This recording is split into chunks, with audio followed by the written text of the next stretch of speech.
जैसा कि दोस्तों मैं पहले भी आप सबको ये बार बार बताता आया हूँ अपनी अन्य वीडियो के माध्यम से कि कुशवाहा सूर्यवंश के कुलभूषण पुरुषोत्तम भगवान श्री राम के ज्येष्ठ पुत्र कुश के वंशज हैं। पूर्व काल में सम्राट कुश के वंशजों ने अयोध्या छोड़कर सोन नदी के किनारे रोहतासगढ़ को अपनी राजधानी बनाया था, जिसके फलस्वरूप धीरे धीरे अयोध्या उजाड़ और वीरान होती चली गई। रोहतासगढ़ से आगे बढ़ने पर कुशवंशियों के हाथों से ही नरवर और जयपुर भी आबाद हुए थे, जो सैकड़ों वर्षों तक कुशवाहा और कछवाहों का सबसे बड़ा राज्य बनकर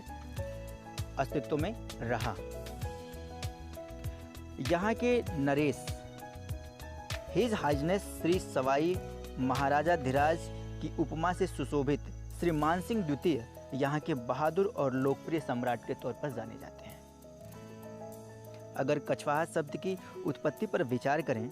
तो यह कुशवाहा शब्द का अपभ्रंश जान पड़ता है, क्योंकि इस वंश के राजाओं के प्राचीनतम शिलालेखों में कच्छपना, कच्छपारी या कच्छप घात लिखा हुआ मिलता है, जो इनकी उत्पत्ति को लेकर थोड़ी देर के लिए भ्रम जरूर उत्पन्न करता है, किंतु इस भ्रम का निराकरण शेखावटी इतिहासानुसंधानाध्यक्ष श्री पंडित झाबरमल जी शर्मा साहित्य भूषण के इस लेख के द्वारा हो जाता है, जो निम्नवत है। शर्मा जी अपने एक पुस्तक में लिखते हैं, मैं इस परिणाम पर पहुंचा हूं कि इस वंश के कुशवाहा राजाओं के प्राचीन शिलालेखों में कच्छप घात या कच्छपारी नाम का जो उल्लेख मिलता है,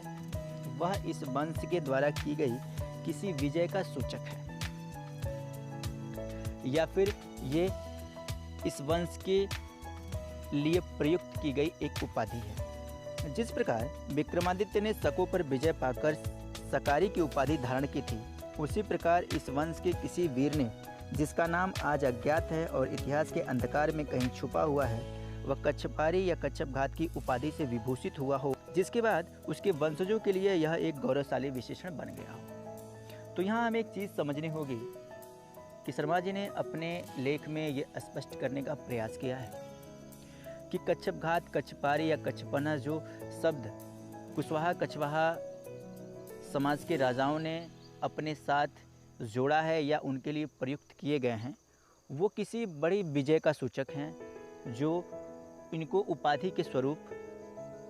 दी गई थी या इनको उपाधि के तौर पर या विशेषण के तौर पर इनके साथ जोड़ा गया था। अब चूंकि कच्छप घात या कच्छपारी, कच्छपना एक ही अर्थ के बोधक हैं, अतः यह समझना अत्यंत आवश्यक हो जाता है कि भारतवर्ष के प्राचीन इतिहास में इसी सूर्यवंश कुल के चंद्रगुप्त मौर्य के पुत्र बिंदुसार को अमित्र घात की उपाधि दी गई थी, जिसका अर्थ हुआ शत्रुओं का नाश करने वाला। अतः अब यह समझना कठिन नहीं रहा कि कच्छप वंश को जीतने वाले या उन्हें नष्ट करने वाले ही कच्छप घात या कच्छपारी या कच्छपना कहे गए थे। यहाँ हम आप सबके बीच एक और बात स्पष्ट करना चाहेंगे कि नागवंशी क्षत्रियों की एक शाखा थी कच्छप वंश, जिसकी राजधानी पद्मावती आज के वर्तमान ग्वालियर राज्य के अंतर्गत थी। इसी वंश के अधिकृत राज्य को विजय करके कुशवंशियों ने कच्छप घात, कच्छपारी या कच्छपना की उपाधि धारण की थी। कच्छप वंशियों के राज्य को विजय करने के पश्चात कछवाहों ने नरवर नगर की स्थापना की, जो संप्रति ग्वालियर राज्य के पद्मावती के पास थोड़ी ही दूर पर अवस्थित है। नरवर के बाद कुशवाहों ने जयपुर के आसपास का प्रदेश जीतकर वर्तमान अंबर मतलब जयपुर को अपनी राजधानी बनाया। यहीं से आगे चलकर कुशवाहा कछवाहा भारत के विभिन्न क्षेत्रों में जाकर बसने लगे और पूरे देश में भिन्न भिन्न कारणों से राज्य सत्ता का लोप हो जाने के कारण जीवकोपार्जन की अनिवार्यता के चलते अलग अलग कार्यों में संलग्न होते हुए अलग अलग उपनामों में विभाजित हो गए, बट गए या वर्गीकृत हो गए। तो यहाँ पे हमने आपको दो चीज़ें स्पष्ट करने का पूरा प्रयास किया है कि जो कुशवाहा कछवाहा राजा रहे हैं या जो कुशवाहा कछवाहा शब्द का प्राचीन ऐतिहासिक स्रोत रहा है, वह किनसे जुड़ा है, तो वह जुड़ा है कच्छप घात, कच्छपारी या कच्छपना शब्द से। ये जो लोग थे, इन्होंने कच्छप वंश को युद्ध में हराया था या फिर उनके राज्य पर अपना शासन स्थापित किया था, जिसके परिणाम स्वरूप ये कच्छपना या कच्छप घात या कच्छपारी इनको उपाधि के रूप में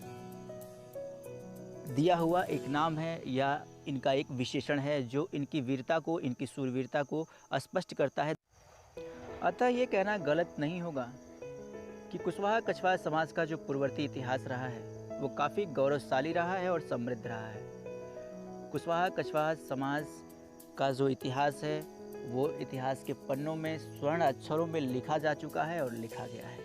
अगर कहीं से थोड़ी बहुत मिसलीडिंग है, कहीं से थोड़ी बहुत कुछ कमियां हैं, तो वो कमियां हैं हमारी और आपकी जागरूकता की कमी की वजह से। हम स्वयं अपने इतिहास को ढूंढना नहीं चाहते, उसको समझना नहीं चाहते।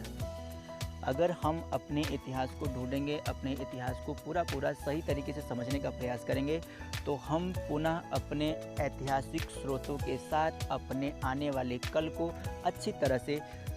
सही तरह से एक्सप्लेन कर पाएंगे, उसको समझ पाएंगे और अपने आने वाली पीढ़ी को भी समझा पाएंगे। तो उम्मीद करता हूं दोस्तों कि हमारे द्वारा ये बनाई गई वीडियो आपको काफ़ी पसंद आई होगी। अगर वीडियो कहीं से भी आपको अच्छी लगी हो, पसंद आई हो, तो हमारे चैनल को सब्सक्राइब करिएगा, वीडियो को लाइक करिएगा, ज़्यादा से ज़्यादा लाइक दीजिए। और अगर आप ये चाहते हैं कि ये जानकारी आपके साथ साथ दूसरों तक भी पहुँचे, तो वीडियो को शेयर जरूर करिएगा। तो चलिए दोस्तों, फिर मिलता हूँ आपसे अगली वीडियो में। तब तक के लिए नमस्कार, जय हिंद, जय भारत।